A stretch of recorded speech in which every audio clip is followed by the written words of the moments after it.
Hello aviators, welcome to Aviation Education. So today we are starting with the third chapter of air regulation, which is aircraft nationality and registration mark. So first we have the ICAO, and the assignment of the nationality mark is done by ICAO.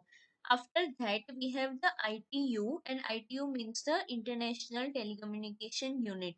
The nationality marks shall be selected from the series of symbol included in the radio call signs allocated by ITU to ICAO. So ICAO can only assign the nationality marks according to the symbols allocated to it by the ITU.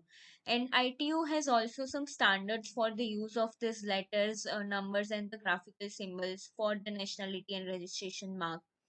After that, if in case there are any nations which are using the same nationality mark, which is also known as the common mark, then ITU has allocated them the symbols Y 4YA to 4YZ.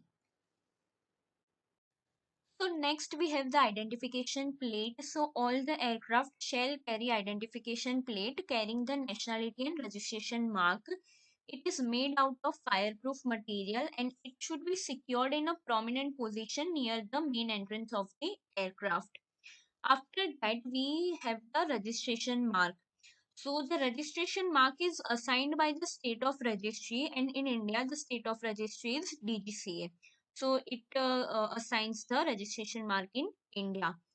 It shall be letters and or numbers. It can be both, or the combination of both, or letters or numbers, and consisting of 1 to 5 digits or characters. And it should not include the following things. The first is the Q code, for example the QRH, QNH that we use in aviation, that cannot be included. The second is the distress signal, SOS, may, pen, XXX, TTT cannot be included in the registration mark. After that, we have the measurement of the nationality and the registration mark. So on the aircraft, the measurement should be for the heavier than air aircraft on wings, the height at least 50 centimeters, and on fuselage height at least 30 centimeters. And for the lighter than air aircraft, the height should be at least 50 centimeters. So whenever an aircraft is registered, a certificate of registration is assigned. So in India, the central government has the authority to register the aircraft and grant the certificate of registration. It should include the following things: the type of the aircraft, manufacturer number and year, the nationality and registration mark, the owner's detail, the date of registration and period of validity. The registration of the aircraft in India can be cancelled at any time if the certain conditions or regulations are not met. So, if at any time the government finds out that the aircraft is not following a certain regulation, they can cancel the registration. And after the aircraft is registered by the central government, a register is maintained by the DGCA and it is open to the inspection.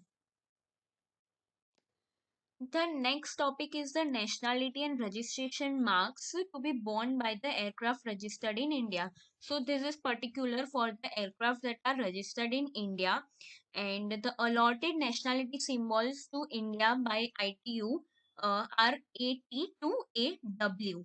And the nationality mark used by India is VT for the civil aircraft and VU for the military aircraft.